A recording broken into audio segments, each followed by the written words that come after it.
Hello everyone, welcome to our channel. This is Srishti Agarwal. तो मैं आप सभी कक्षा 9 के स्टूडेंट्स के लिए लेकर आई थी सब्जेक्ट हिंदी के चैप्टर वाइज क्वेश्चन आंसर्स। तो हमने चैप्टर फर्स्ट सेकंड देख लिया है।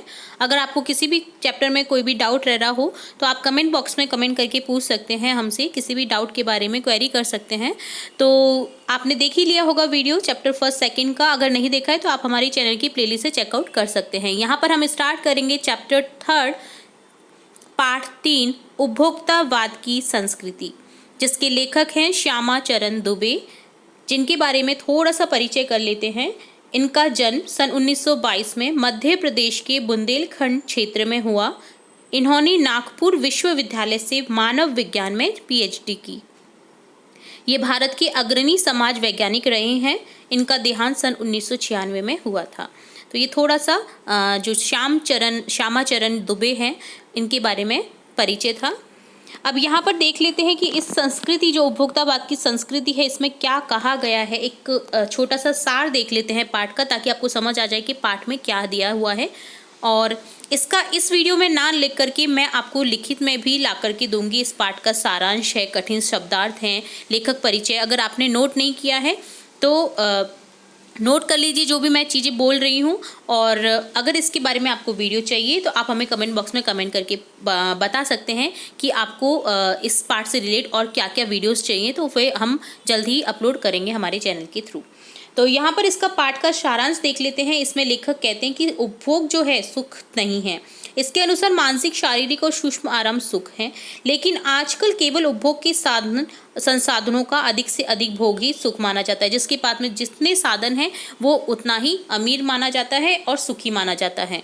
उपभोक्तावाद संस्कृति ने हमारे दैनिक जीवन को पूर्ण रूप से अपने प्रभाव में ले लिया है। सुबह उठने के समय से लेकर सोने के समय तक ऐसा लगता है कि दुनिया में विज्ञापन के अलावा कोई चीज़ देखने या सुनने लायक नहीं है। आप देख रहे होंगे जगह जगह आजकल विज्ञापन लगे रहते हैं, बोर्ड्स लगे रहते हैं जिनमें आप विज्ञापन देखते होंगे। तो उन्हीं से दुनिया एक तरह से स्टार्ट होती है, उन्हीं से दुनिया ख़त्म होती है। परिणाम स्वरूप हम वही खाते पीते और पहनते ओढ़ते हैं जो हमें विज्ञापन बताते हैं। इस प्रकार उपभोक्तावादी जो संस्कृति है, इसके कारण हम उपभोगों की गुलाम बनते जा रहे हैं। हम सिर्फ अपने बारे में सोचने लगे हैं। इससे हमारे सामाजिक संबंध संकुचित हो गए हैं, यानी सिमट कर रह गए हैं, और मर्यादा नैतिकता समाप्त हो रही है। गांधी जी ने उपभोक्तावादी संस्कृति के दुष्प्रभाव को पहले ही समझ लिया था, इसलिए उन्होंने भारतीयों को अपनी बुनियाद और अपनी संस्कृति पर दृढ़ रहने के लिए कहा था। तो यहाँ पर इस तरह से एक देखिए फोटो भी दे रखा है, सुपर ऑफर, स्वागत है, शीतल जल, है ना। तो आप इस तरह के विज्ञापन देखते होंगे, जगह जगह पर लगे होते हैं, और हम इतने प्रभावित हो जाते हैं इन विज्ञापनों से कि हम उसी चीज़ को लेने पर आतुर हो जाते हैं जिस चीज़ को हम देख रहे हैं। तो ये एक सिर्फ उपभोक्तावादी संस्कृति अपनाने का तरीका है। अगर हम इससे दूर रहें और हमें ये पता हो कि हमें क्या खाना चाहिए, क्या नहीं खाना चाहिए, अगर हम इसके बारे में विचार करें तो हम इस संस्कृति से दूर रह सकते हैं और अपने बारे में ना सोच करके पूरी दुनिया के बारे में, अपने जुड़े लोगों के बारे में सोच सकते हैं, और हम स्वस्थ भी रह सकते हैं। ठीक है, तो ये थोड़ा सा सारांश था जिसे आप नोट कर सकते हैं अपनी नोट करना चाहें तो नोटबुक में। तो अब देखेंगे टेक्स्ट बुक के क्वेश्चन आंसर्स। इसके अलावा मैं एक्स्ट्रा क्वेश्चंस भी लेकर आऊँगी इस चैप्टर के नेक्स्ट पार्ट में, क्योंकि ये वीडियो काफ़ी लंबा हो जाता है। तो हम यहाँ पर टेक्स्ट बुक के सिर्फ ओनली क्वेश्चन आंसर्स देखेंगे, जो कि बहुत ही इंपॉर्टेंट होंगे, क्योंकि मैं साथ के साथ में जो भी इंपॉर्टेंट रहता है उस चैप्टर से रिलेट वो भी बताते हुए जाती हूँ। तो यहाँ पर प्रश्न संख्या फर्स्ट, पहला प्रश्न देखेंगे, जो कि है, लेखक के अनुसार जीवन में सुख से क्या अभिप्राय है। तो लेखक के अनुसार जीवन में सुख का अभिप्राय केवल उपभोग सुख नहीं है, बल्कि अन्य प्रकार की मानसिक, शारीरिक और छोटे आराम भी सुख कहलाते हैं। लेकिन आजकल लोग केवल उपभोग सुख को ही सुख कहते हैं।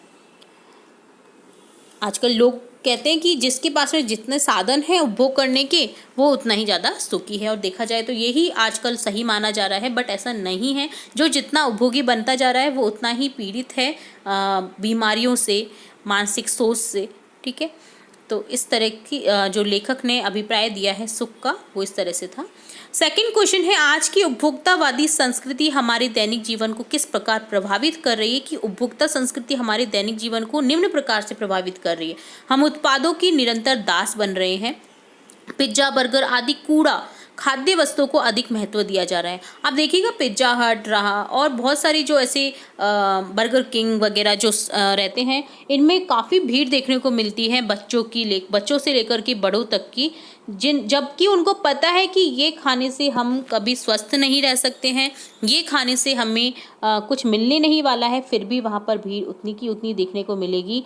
उसको शान समझा जाता है। कोई पिज्ज़ा बर्गर खा रहा है ना, तो अपने आप में शान बगर रहा है वो कि मैं देखिए कितना अमीर हूँ, मैं कितना अच्छा हूँ कि मैं ये चीज़ें खा रहा हूँ। तुम मतलब वो एक तरह से दूसरों को दिखाने की कोशिश में लगे रहते हैं कि ये सब चीज़ें खाने वाले हम लोग सुखी हैं, ठीक है। पर ऐसा नहीं है। आप पिज्ज़ा बर्गर से दूर रहेंगे तो आप बीमारियों से भी दूर रहेंगे। 5 सितारा संस्कृति से सामान्य व्यक्ति में प्रतिष्ठा के नाम पर लालच भर गया है। आप देखिएगा 5 स्टार होटल में अरे वो 5 स्टार होटल में गया है, हम तो इधर ही है 2 स्टार होटल में, 3 स्टार होटल में, 4 स्टार रेटिंग में। तो एक तरह से सामान्य व्यक्ति में प्रतिष्ठा के नाम पर लालच भर दिया कि प्रतिष्ठावान जो व्यक्ति है ना, वो ही 5 सितारा होटल में जा सकता है, 5 स्टार में जा सकता है, जबकि ऐसा नहीं है। समाज के वर्गों में परस्पर दूरियां बढ़ रही हैं, वर्गों में अमीर गरीबी हो रही है, ठीक है। दिखावे की संस्कृति या अनुकरण की संस्कृति फल फूल रही है। हम अपनी सांस्कृतिक को खोते जा रहे हैं। हमारे संसाधनों का अपव्यय हो रहा है, मानवीय गुणों और मूल्यों का पतन हो रहा है। तो ये एक इसका कह सकते हैं ड्रॉबैक है उपभोक्तावादी संस्कृति का। नेक्स्ट क्वेश्चन 3 है, लेखक ने उपभोक्तावाद संस्कृति को हमारे समाज के लिए चुनौती क्यों कहा है। उपभोक्तावादी संस्कृति हमारे सामाजिक जीवन की नींव कमजोर कर मानवीय एकता और प्रेम भाव का परिणाम स्वरूप यह प्रवृत्ति हमारी संस्कृति के लिए खतरा बन सकती है। आज इसी प्रवृत्ति के कारण हम पश्चिम के सांस्कृतिक उपनिवेश बन रहे हैं, क्योंकि यह भोग को बढ़ावा दे रही है। इसलिए उपभोक्ता संस्कृति जो है हमारे समाज के लिए चुनौती बन गई है। 4th क्वेश्चन है, आशय स्पष्ट कीजिए। जाने अनजाने आज के माहौल में आपका चरित्र भी बदल रहा है और आप उत्पाद को समर्पित होते जा रहे हैं। आशय इसका ये है कि आज उपभोक्तावादी संस्कृति का प्रभाव इतनी धीमी गति से पड़ रहा है, इसके प्रभाव में आकर हमारा चरित्र ही बदलता जा रहा है, क्योंकि हम वस्तु का उपभोग ही सुख मानने लगे हैं। हम उत्पादों का उपभोग करते करते उनके गुलाम बनते जा रहे हैं। इसका परिणाम यह हो रहा है कि हम उत्पादों का उपभोग नहीं कर रहे हैं, बल्कि हम उत्पाद हमारे जीवन का उपभोग कर रहे हैं, यानी वो हमारे ऊपर हावी हो गए, ना कि हम उनके ऊपर हावी हुए हैं। तो जाने अनजाने ही माहौल में आप देख रहे हैं चेंज हो रहा है। प्रतिष्ठा के अनेक रूप होते हैं, चाहे वह हास्यास्पद हो या ना हो। तो आशय इसका ये है कि सामाजिक प्रतिष्ठा अनेक तरह की होती है। प्रतिष्ठा के कई रूप तो बिल्कुल विचित्र होते हैं, उनके कारण हम हंसी के पात्र बन जाते हैं। जैसे अमेरिका में लोग मरने से पहले अपनी समाधि का प्रबंध करने लगे हैं। वे धन देकर ये सुनिश्चित करने लगे कि उनकी समाधि के आसपास हमेशा हरियाली रहेगी और मनमोहक संगीत बजता रहेगा। ये भी क्या बात होती है ना, कितनी हंसी वाली बात है कि वो मरने की पहले ही समाधि बना करके रखते हैं, मरने से पहले कि हम इस समाधि में गड़ेंगे और हमारे आसपास इतनी हरियाली रहेगी। वो उसकी चीज़ के पैसे दे रहे हैं, ठीक है। तो ये एक हास्यास्पद स्पंद है कि वो मरने के बारे में भी पहले सोच रहे हैं, मरने के बाद का भी सोच रहे हैं, ठीक है। नेक्स्ट रचना और अभिव्यक्ति में क्वेश्चन है, प्रश्न संख्या 5 है, कोई वस्तु हमारे लिए उपयोगी हो या ना हो, लेकिन टीवी पर विज्ञापन देखकर हम उसे खरीदने के लिए अवश्य लालायित होते हैं, ऐसा क्यों। टीवी पर दिखाए जाने वाले विज्ञापन इतने आकर्षक और प्रभावशाली होते हैं कि वे हमारे मन में वस्तु के प्रति इतना भ्रामक आकर्षण पैदा कर देते हैं कि उन्हें खरीदने की लालसा हमारे मन में जाग जाती है। वो एक हमें भ्रम में डाल देते हैं, हम उसे खरीदने की लालसा में पड़ ही जाते हैं कि यार ये चीज़ तो खरीदनी ही पड़ेगी, देखना ही पड़ेगा। और इतना हमारे मन में लालसा जग जाती है कि हम उन्हें अपनी सामाजिक प्रतिष्ठा बनाए रखने के लिए बिना खरीदे रह ही नहीं पाते हैं। इस स्थिति में अनुपयोगी वस्तुएं भी हमें लालायित कर देती हैं। 6th क्वेश्चन है, आपके अनुसार वस्तु को खरीदने का आधार वस्तु की गुणवत्ता होनी चाहिए या उसका विज्ञापन, तर्क देकर स्पष्ट करें। तो वस्तु को खरीदने का आधार उसकी गुणवत्ता होनी चाहिए, ना कि विज्ञापन। उत्पादक विज्ञापनों में वस्तु का बढ़ा चढ़ाकर प्रचार करते हैं, उपभोक्ता को भ्रम में डालते हैं।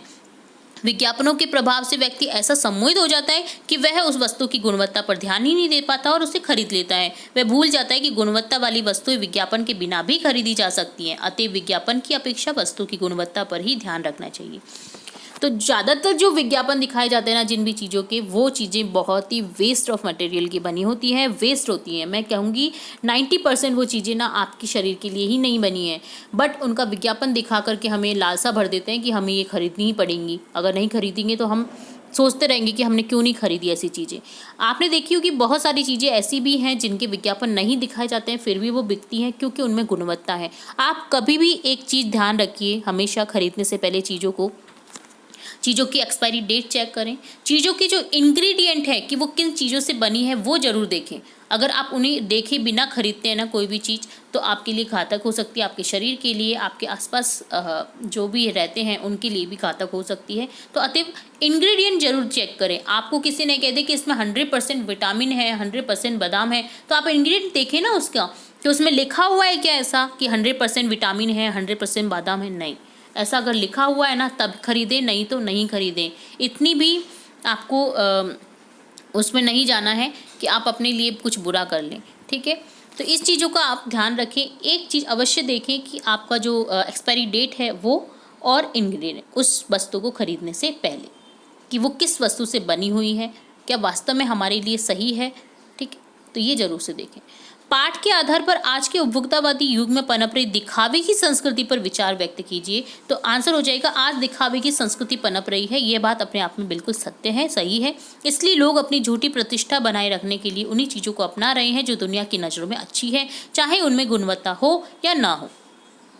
आज संभ्रांत व्यक्ति से लेकर सामान्य व्यक्ति तक दिखावे की प्रवृत्ति का शिकार हो रहा है। इसलिए वह अपनी आर्थिक स्थिति पर ध्यान न देकर अपनी हैसियत दिखाने के लिए आज 5 सितारा संस्कृति को अपना रहा है, 5 स्टार संस्कृति को अपना रहा है। चाहे वो लोन ले रहा हो, चाहे वो कर्जे में डूबा हो, पर उसको रहना आलीशान से है। क्यों? सिर्फ दिखावे के लिए, ताकि लोग उसका सम्मान करें कि अगर वो अमीर अपने आप को व्यक्त करेगा तो लोग उसका सम्मान करेंगे, जबकि पीठ पीछे उसकी क्या है, क्या चल रहा है, उसने किस तरह से लोन लिया है, किस तरह से कर्जा लिया हुआ है, इन सब चीज़ों को करने के लिए वो कोई नहीं देखता है, ठीक है।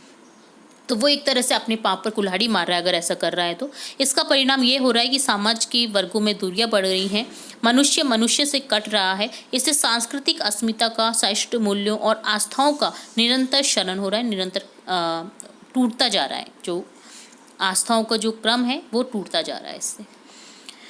नेक्स्ट क्वेश्चन 8 देखेंगे, जिसमें क्वेश्चन है आज की उपभोक्ता संस्कृति हमारे रीति रिवाजों, त्योहारों को किस प्रकार प्रभावित कर रही है। अपने अनुभव के आधार पर एक अनुच्छेद लिखिए। तो अनुच्छेद लिखना है जो कि इस तरह से है। वर्तमान में उपभोक्तावादी संस्कृति का उत्तरोत्तर प्रसार हो रहा है। इससे हमारी अस्मिता एवं प्राचीन परंपराओं का अवमूल्यन हो रहा है। अवमूल्यन नीचे गिरता जा रहा है। हमारी आस्थाओं का क्षरण हो रहा है। हम बौद्धिक दास्ता अपना रहे हैं। इस उपभोक्तावादी संस्कृति से हमारी रीति रिवाजों, त्योहारों पर गहरा प्रभाव पड़ रहा है।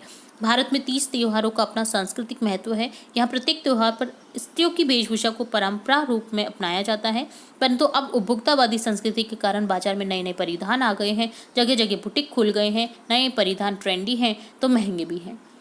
फिर लोगों का सोचना कि पिछले वर्ष की फैशन इस वर्ष क्यों रहे, फलस्वरूप परंपरागत परिधान बदल रहे हैं। इसी प्रकार विवाह के अवसर पर मेहंदी लगवाने की, महिला संगीत, भोजन आदि की परंपरा बदल गई है। शुभकामना आमंत्रण के निमित्त जो कार्ड मिलते हैं वे महंगे भी हैं और एकदम नए नए से डिज़ाइन की। कुछ संपन्न लोग तो चांदी के पत्रों से कार्ड बनवाकर अपनी प्रतिष्ठा का खुला प्रदर्शन भी करते हैं। सगाई पर, विवाह में भारतीयों को भेंट में कीमती वस्तु देने की परंपरा चल पड़ी है। इस तरह रीति रिवाजें बदलने लगे हैं। रक्षाबंधन, वैलेंटाइन डे पर आदि पर नई परंपराओं का प्रचलन हो रहा है। होली दिवाली पर गिफ्ट देने लेने की परंपरा चल रही है। अब खील पताशों का समय नहीं रहा, सूखे मेवे चल रहे हैं। पहले धार्मिक कार्यों में पुरुष भी धोती पहनते थे, पवित्रता का पूरा ध्यान रखते थे, परंतु अब सब कुछ बदल गया है। इसे रूढ़ परंपरा माना जाता है। इस तरह के अनेक उदाहरण दिए जा सकते हैं जिनसे स्पष्ट हो जाता है कि उपभोक्तावादी संस्कृति से हमारे रीति रिवाज एवं त्योहारों पर दुष्प्रभाव पड़ रहा है। नेक्स्ट पार्ट है भाषा अध्ययन। क्वेश्चन 9 है, धीरे धीरे सब कुछ बदल रहा है। इस वाक्य में बदल रहा है क्रिया है। यह क्रिया कैसे हो रही है? धीरे धीरे। अतः यहाँ धीरे धीरे क्रिया विशेषण है। जो शब्द क्रिया की विशेषता बताते हैं क्रिया विशेषण कहलाते हैं। जहाँ वाक्य हमें पता चलता है कि क्रिया कैसे, कब, कितनी, कहाँ हो रही है, वहाँ शब्द क्रिया विशेषण कहलाता है। तो ऊपर दिए उदाहरणों को ध्यान में रखते हुए क्रिया विशेषण से युक्त 5 वाक्य पाठ में से छांट कर लिखने हैं आपको, जिसमें क्रिया विशेषण का यूज हो रहा है। जैसे उत्पादन बढ़ाने पर जोर है चारों ओर। कल भारत में भी यह संभव हो सकता है। अमेरिका में आज जो हो रहा है। जैसे जैसे दिखावे की यह संस्कृति फैलेगी, आज सामंत बदल गए हैं। तो ये सभी वाक्य है जिसमें क्रिया विशेषण का यूज हुआ है। क्रिया विशेषण का डेफिनेशन आपने देखी ली है। जहाँ पर जो शब्द क्रिया की विशेषता बताते हैं वो क्रिया विशेषण कहलाते हैं। ख है धीरे धीरे, जोर से, लगातार, हमेशा, आजकल, कम, ज़्यादा, यहाँ, उधर, बाहर। इन क्रिया विशेषण शब्दों का प्रयोग करते हुए वाक्य बनाने हैं। तो धीरे धीरे से बनेगा जैसे समाज में धीरे धीरे बदलाव आने लगा। जोर से बनेगा नेताजी जोर से चिल्लाए। राजस्थान में लगातार अकाल पड़ रहा है। हमेशा सत्य बोलना चाहिए। आजकल विज्ञापनों का बोलबाला है। चाय में चीनी कम डालो। ज़्यादा सोना ठीक नहीं है। ज़्यादा से क्या बन जाएगा? ज़्यादा सोना ठीक नहीं है। यहाँ से हो जाएगा यहाँ क्या हो रहा है। उधर, उधर कौन रहता है। बाहर, वह जयपुर से बाहर जाएगा। नेक्स्ट क्वेश्चन ग है, नीचे दिए गए वाक्यों में से क्रिया विशेषण और विशेषण शब्द छांट कर लिखिए। विशेषण जो संज्ञा सर्वनाम की विशेषता बताते हैं वो होते हैं, और जो क्रिया की विशेषता बताते हैं वो क्रिया विशेषण होते हैं। ठीक है। कल रात से निरंतर बारिश हो रही है। तो यहाँ पर क्रिया विशेषण कल रात से हो गया, निरंतर हो गया। पेड़ पर लगे पके आम देखकर बच्चों के मुंह में पानी आ गया। तो आम की विशेषता कि वो पके हैं, तो ये विशेषण हो गया है। रसोई घर में आती पुलाव की हल्की खुशबू से मुझे जोर से भूख लगाई। तो भूख कैसी लगी है? जोरों की, हल्की जोरों की। तो यहाँ पर हो जाएगी खुशबू की विशेषता है कि वो हल्की है, और जोरों की विशेषता है कि वो भूख लगने की जो बात कही जा रही है, तो वो ये दोनों ही विशेषण हो गए हैं। उतना ही खाओ जितनी भूख है। तो उतना यहाँ पर देखिए खाने की विशेषता, क्रिया की विशेषता बता रहा है उतना ही। तो यहाँ पर क्रिया विशेषण हो गया। और जितनी भूख है, भूख की विशेषता जितनी, तो यहाँ पर ये क्रिया विशेषण हो गया। विलासिता की वस्तुओं से आजकल बाजार भरा पड़ा है। तो आजकल ये जो है ये क्रिया विशेषण हो गया। ठीक है। तो इस तरह से आप छांट सकते हैं किसी भी वाक्य में क्रिया विशेषण और विशेषण। चलिए नेक्स्ट पाठ्येतर सक्रियता में क्वेश्चन है, दूरदर्शन पर दिखाए जाने वाले विज्ञापनों पर बच्चों का बढ़ता प्रभाव विषय पर अध्यापक और विद्यार्थी के बीच हुए वार्तालाप को संवाद शैली में लिखिए। तो आपको वार्तालाप लिखनी है। विद्यार्थी बोल रहे हैं, गुरुजी आप कौन सा साबुन प्रयोग में लाते हो? शिक्षक बोलता है, क्यों, तुम ऐसा क्यों पूछ रहे हो? विद्यार्थी बोलता है, क्या आप गोरा होने वाला साबुन इस्तेमाल करते हैं? शिक्षक, नहीं तो। क्या आप दिन भर शरीर को तरोताजा रखने वाला साबुन लगाते हैं? शिक्षक बोलता है, नहीं तो। विद्यार्थी, गुरुजी एक साबुन ऐसा भी आता है जिससे पसीना भी नहीं आता और जर्स भी मिट जाते हैं। ऐसा साबुन तो मैं भी एक बार लेकर आया था, शिक्षक बोल रहा था। तो विद्यार्थी बोलता है, क्या आप शुद्ध गंगा जल से निर्मित साबुन आता है? ऐसा तो कम ही संभव है। विद्यार्थी बोलता है, गुरुजी कल टीवी पर ऐसा ही एक विज्ञापन आया था। शिक्षक बोलता है, यह तो उत्पादन कंपनी का कोरा प्रचार है। ऐसे विज्ञापनों पर तुम्हें विश्वास नहीं करना चाहिए। नहाने के साबुन कमोबेश सब एक से ही होते हैं, सभी एक चीज़ों से बनते हैं, बस उसमें परफ्यूम डाल देते हैं, एक इत्र डाल देते हैं थोड़ा थोड़ा सा छिड़क करके कि उसमें खुशबू उस चीज़ की आती है जिससे आप देख रहे हैं बाहर। जबकि साबुन बनती एक ही तरह से, एक ही क्रिया से हैं। आप चाहे भले आप फैक्ट्री में जाकर देख लीजिए किसी भी साबुन की, जो भी साबुन है सभी एक तरह से बन रहे हैं, बस कलर अलग अलग बन जाते हैं, शेप अलग अलग बन जाती है, और उनमें जो खुशबू है वो अलग अलग एसेंशियल से यूज़ करके वो कर देते हैं खुशबू, ताकि हमें लगे कि वो सैंडलवुड का ही है, ताकि वो लगे वो फ्रेश वाटर से बना हुआ है, फ्रेश एयर से बना हुआ है। जो भी है वो एक तरह से ही बनने वाले हैं। आप चाहे कैसे भी देख लीजिए विधि, साबुन की एक ही विधि है, उसके अलावा साबुन बन ही नहीं सकता। ठीक है। तो इस तरह से वार्तालाप आपको लिखनी थी। इस पाठ के माध्यम से आपने उपभोक्ता संस्कृति के बारे में विस्तार से जानकारी प्राप्त की। अब आप अपने अध्यापक की सहायता से सामंती संस्कृति के बारे में जानकारी प्राप्त करें और नीचे दिए गए विषय के पक्ष अथवा विपक्ष में कक्षा में अपने विचार व्यक्त करें। क्या उपभोक्ता संस्कृति सामंती संस्कृति का एक विकसित रूप है? तो पक्ष में ये है कि पक्ष में विचार होगा कि वर्तमान में उपभोक्तावादी संस्कृति पनप रही है, वस्तुतः ये सामंती संस्कृति का ही विकसित रूप है। भारत में सामंती संस्कृति के तत्व काफ़ी पहले से रहे हैं। पुराने जमाने में यहाँ के राजा, सामंत, जागीरदार, जमींदार आदि प्रजा के साथ कठोरता का व्यवहार करते थे, परंतु वे स्वयं विलासी जीवन जीते थे और अपने भवनों में विलासिता की वस्तुओं का संग्रह करते थे। कीमती वस्त्र, आभूषण, बहुमूल्य सौंदर्य प्रसाधन, परिधान आदि के प्रति उनका विशेष लगाव रहता था। अंग्रेजों के शासनकाल में अनेक पूंजीपति, उद्योगपति भी सामंती संस्कृति के पोषक बन गए थे। उस समय यद्यपि आज की तरह विज्ञापनों का उपयोग नहीं होता था, परंतु विभिन्न अवसरों पर वे स्वयं उपभोक्ता संस्कृति का प्रचार करते थे। राजा, महाराजा, सामंत, राय बहादुर लोग ऐसे रीति रिवाज चार करते थे जिनसे सामान्य व्यक्ति भी लालायित हो जाते थे। विज्ञापन कला के प्रसार से जब उत्पादों का प्रचार किया जाने लगा, तब वे सामंती संस्कृति से काफ़ी सहारा मिला। राजा महाराजा आदि अमुक तेल की मालिश कराते थे, च्यवनप्राश आदि खाते थे, अंगूरी आसव पीते थे, इत्यादि परंपराओं को विज्ञापन के द्वारा अब नया रूप दिखाया जा रहा है। इस तरह कहा जा सकता है कि उपभोक्तावादी संस्कृति जो है सामंती संस्कृति का ही विकसित रूप है। विपक्ष में विचार ये होगा कि अभी जो भी हमारे साथियों ने हमारे अपने विचार व्यक्त करते हुए कहा है कि उपभोक्ता संस्कृति सामंती संस्कृति का ही विकसित रूप है, के विचार में मैं सहमत नहीं हूँ, बल्कि यह व्यक्ति के बदलाव के साथ उपभोग के उपलब्ध साधनों की प्रचुरता का प्रमाण है। पहले जिन साधनों का उपभोग बड़े बड़े आदमी अपनी समृद्धि के आधार पर करते थे, वे आज आर्थिक प्रगति के आधार पर मध्यम वर्गीय व्यक्ति क्या सामान्य जन भी उनका उपयोग करने लगे हैं। उदाहरण के लिए पहले मोटर कार का उपयोग राजा महाराजा और बड़े बड़े पूंजीवादी करते थे, आज मध्यम वर्गीय व्यक्ति भी आर्थिक प्रगति के आधार पर इनका सुख ले रहा है। तो कहीं ना कहीं किसी चीज़ का पक्ष भी है, कहीं ना कहीं किसी चीज़ का विपक्ष भी है। आप प्रतिदिन टीवी पर ढेरों विज्ञापन देखते सुनते हैं, इनमें से कुछ आपकी ज़बान पर चढ़ जाते हैं। आप अपनी पसंद की किन्हीं 2 वस्तुओं का विज्ञापन तैयार कीजिए। तो विज्ञापन 1 होगा, आपकी दांतों में चमक है, आपके पेस्ट में नमक है, तो आज ही अपनाइए नमक युक्त असरदारी डाबर पेस्ट। विज्ञापन 2, भूख जगाए तंदुरुस्त बनाए, कमजोरी हटाए शक्ति बढ़ाए, गोल्डी च्यवनप्राश सदा खाएं। तो इस तरह की आपने लाइनें देखी होंगी जो कि बहुत ही फनी भी लगती हैं कि वो कभी भी आ जाता है, दांतों में चमक है, पेस्ट में नमक है, कभी भी आ जाती है टपक करके, दीवार तोड़ करके। ठीक है, तो ऐसा कुछ नहीं होता है, नमक अच्छा रहता है, बट आपके पेस्ट में नमक है, नमक से कुछ नहीं होता है, पेस्ट में नमक मिलाने से कुछ नहीं होता है दांतों के ऊपर असर। ठीक है, ये सिर्फ व्यर्थ की बातें हैं कहने की। चलिए, ये हो गया 2 विज्ञापन आपको बताने थे, आप बता सकते हैं इसके अलावा भी। तो अब यहाँ पर ये इम्पॉर्टेंट क्वेश्चन है अदर्स, यहाँ पर हम देख लेते हैं वस्तुनिष्ठ प्रश्न जैसे हैं। आज बाजार भरा पड़ा है तो किससे भरा पड़ा है? विलासिता की सामग्रियों से। जीवन स्तर का बढ़ता अंतर जन्म दे रहा है, किसको दे रहा है? आक्रोश और अशांति को। अशांति फैल रही है, शांति नहीं है। आदमी जी रहा है ना, तो सिर्फ बस उपभोग की लालसा में जी रहा है कि ये भी चीज़ें आ जाए, ये भी चीज़ें आ जाए, वो जी नहीं पा रहा है। ठीक है, तो एक्स्ट्रा क्वेश्चन भी हम इसी में देख रहे हैं वस्तुनिष्ठ प्रश्न में। देखिए, भविष्य के लिए ये एक बड़ी चुनौती है, क्या? बढ़ती हुई उपभोक्तावादी संस्कृति। भारतीय संस्कृति की नियंत्रण शक्तियों के क्षीण हो जाने के कारण हम हो रहे हैं, क्या हो रहे हैं? दिग्भ्रमित। इसी तरह से अगला क्वेश्चन बनेगा, धीरे धीरे सब कुछ बदल रहा है। एक जो गद्यांश है ये दिया गया है, इससे रिलेटेड कुछ क्वेश्चन पूछे गए हैं जिनके आपको आंसर करने हैं। तो गद्यांश को आप पढ़िए, क्वेश्चन बता देती हूँ मैं। जैसे सामाजिक जीवन में बदलाव लाने के लिए जिम्मेदार कौन है? सामाजिक जीवन में उत्पादकता एवं उपभोग पर अधिक जोर दिया जा रहा है, इन सब में बदलाव लाने के लिए उपभोक्तावाद का दर्शन जिम्मेदार है।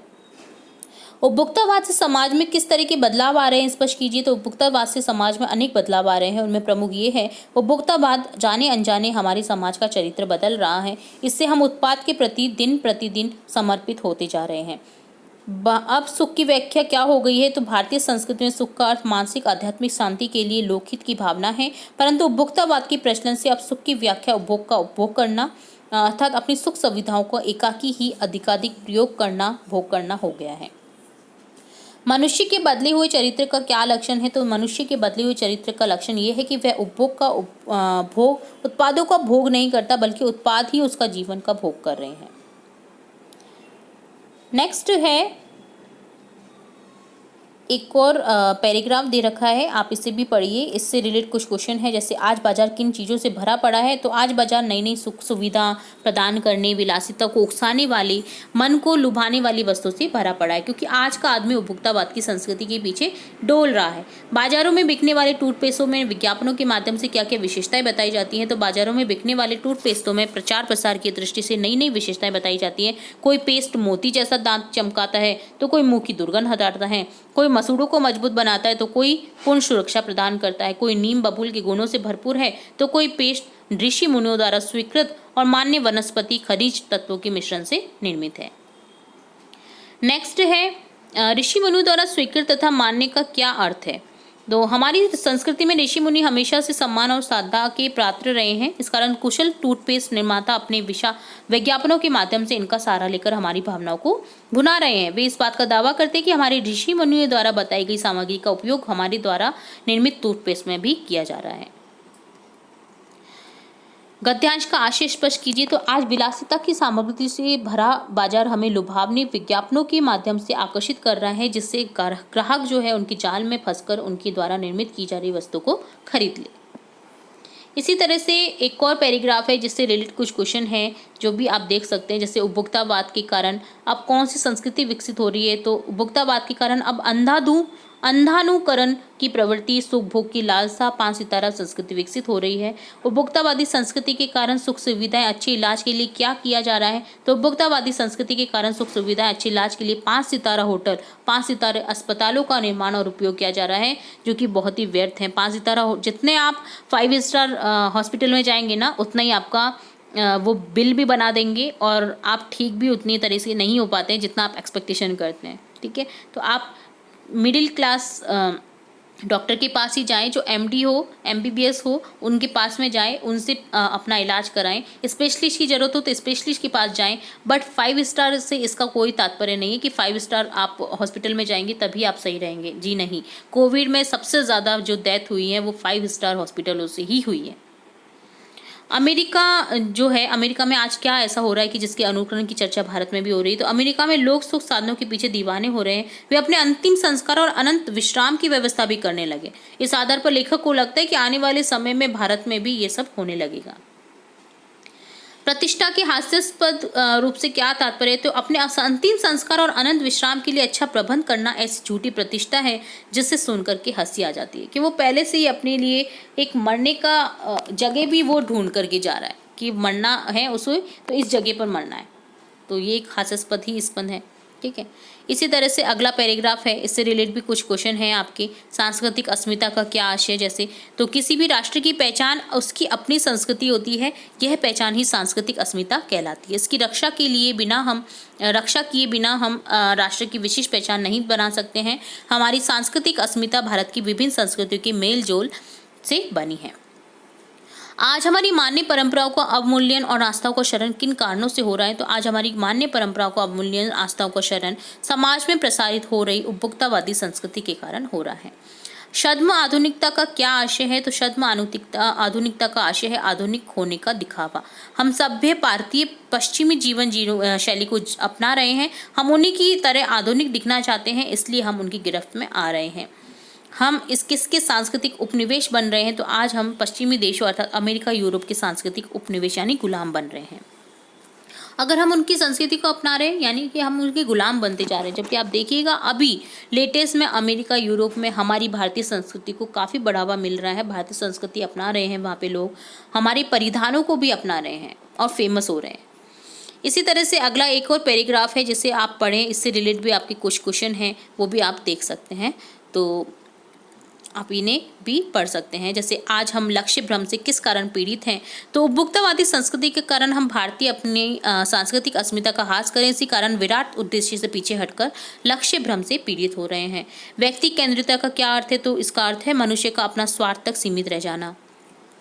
किन कारणों से समाज में आक्रोशित और अशांति फैल रही है, तो आपसी संबंधों में आई दूरियां, आर्थिक स्तर पर बढ़ता अंतर के कारण मानव मन में आक्रोश और अशांति पैदा हो रही है। उपभोक्तावादी संस्कृति का दुष्प्रभाव दिखाई दे रहा है, तो बताइए क्या दुष्प्रभाव दिखाई दे रहा है, तो इसमें उपभोक्तावादी संस्कृति का दुष्प्रभाव अनेक रूपों में दिखाई दे रहा है। जैसे मर्यादाएं टूट रही है, नैतिक मानदंड कमजोर हो रहे हैं, व्यक्तिवाद का बोलबाला दिखाई दे रहा है। इसी तरह से और भी बहुत सारे क्वेश्चन बनते हैं इस चैप्टर से। जैसे उपभोक्तावाद का दर्शन किस तरह का दर्शन है, तो उपभोक्तावाद का दर्शन एक ऐसा जीवन दर्शन है जिसका मुख्य उद्देश्य उपभोग भोग ही सुख है।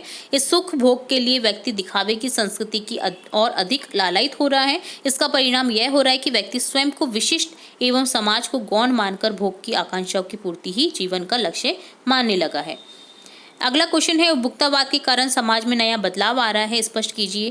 तो उपभोक्तावाद के कारण समाज में ये बदलाव आ रहा है कि व्यक्ति स्वयं को उत्पाद के लिए समर्पित कर रहा है। आज प्रत्येक व्यक्ति उत्पाद का उपभोग करने के लिए इतना लालायित हो रहा है कि वह अपनी आर्थिक सीमा की अनदेखी करने लगा है, उपभोग को अपनी प्रतिष्ठा का विषय बना लेता है। इस तरह उपभोक्तावाद के कारण अब समाज का चरित्र बदल रहा है, उसमें सामाजिकता का ह्रास और व्यक्तिगता का प्रसार हो रहा है। देखिएगा आजकल फ्रेंड्स उन्हीं के बन रहे हैं जो बहुत बढ़ावा चढ़ावा करते हैं, बहुत जैसे पार्टी वार्टी दे रहे हैं, तो मतलब पार्टी वार्टी दे रहे हैं तो उसके फ्रेंड्स ज़्यादा हैं। और जो अपने आप में रहेगा ना, जो कूल रहेगा, जो एक अपने मान सम्मान के प्रति सजग रहेगा, या फिर वो उस चीज़ को अपनाएगा कि उसके पास में घर में कुछ कमी है या वो दिखावा नहीं कर रहा है, तो उसके फ्रेंड्स कम है।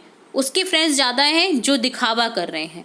आप देखिएगा अपने आसपास कि फ्रेंड्स किसके ज़्यादा बन रहे हैं, उसी की बन रहे हैं जो दिखावा कर रहा है, अरे यार मेरे पास तो ये है, अरे यार चलते को बाइक पे घुमा के लाता हूँ, गाड़ी में घुमा के लाता हूँ, तो उसके बहुत सारे फ्रेंड्स बन जाएंगे।